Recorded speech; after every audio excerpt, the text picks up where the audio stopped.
Baik, Assalamualaikum warahmatullahi wabarakatuh.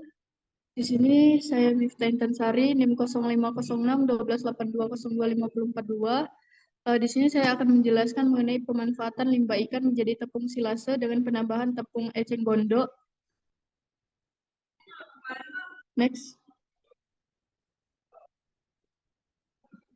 Next.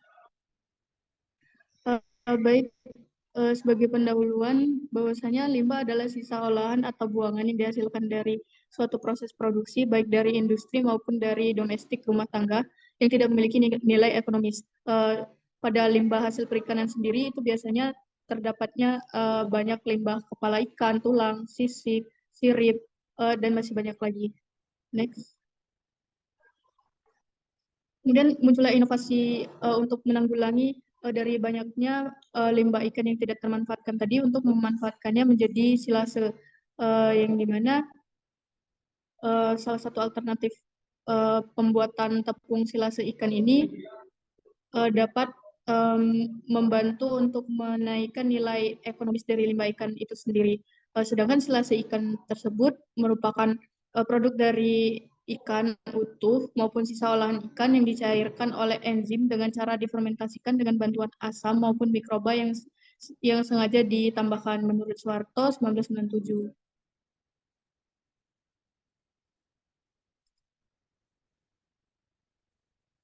Untuk silase ikan itu pada umumnya cair, sehingga perlu ditambahkan banyak pengisi yang lainnya guna untuk mempercepat proses pengeringan agar dapat menjadi tepung silase. Salah satu jenis bahan pengisi yang dapat digunakan untuk pembuatan silase itu ialah eceng gondok dengan menambahkan tepung eceng gondok uh, ke dalam silase ikan tersebut.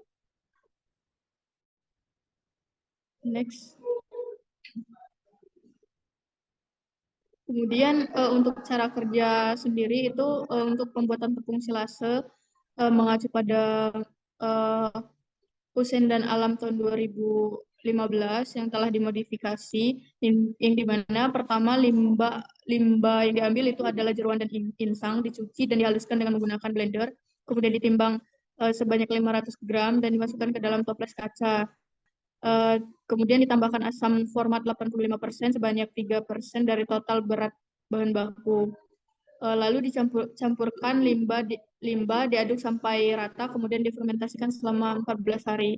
Silase limbah ikan diukur pH-nya, kemudian dinetralkan dengan soda abu sebanyak 3% dari berat bahan baku.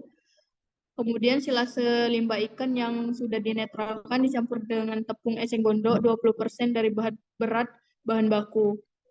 Lalu hasil pencampuran dikeringkan dengan oven selama 50 dengan suhu 50 derajat Celcius selama 50 jam, kemudian digiling halus hingga menjadi tepung silase. Dan tepung silase limbah ikan dianalisis fisik dan kimianya.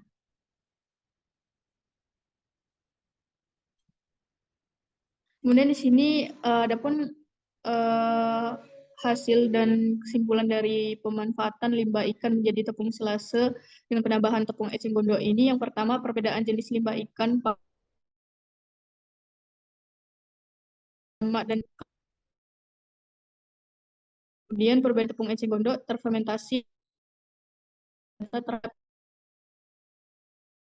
kadar dan selanjutnya perlakuan yang mendekati SNI mutu tepung ikan adalah perlakuan A2B2 dengan nilai densitas kamba 0,56%, kadar air 11,91%, kadar abu 22,73%, kadar protein 46,5%, kadar lemak 15,19%, hingga kadar NaCl 2,65%.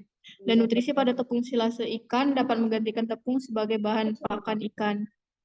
Mungkin itu saja presentasi yang dapat saya sampaikan. Lebih dan kurang saya mohon maaf dan saya akhiri.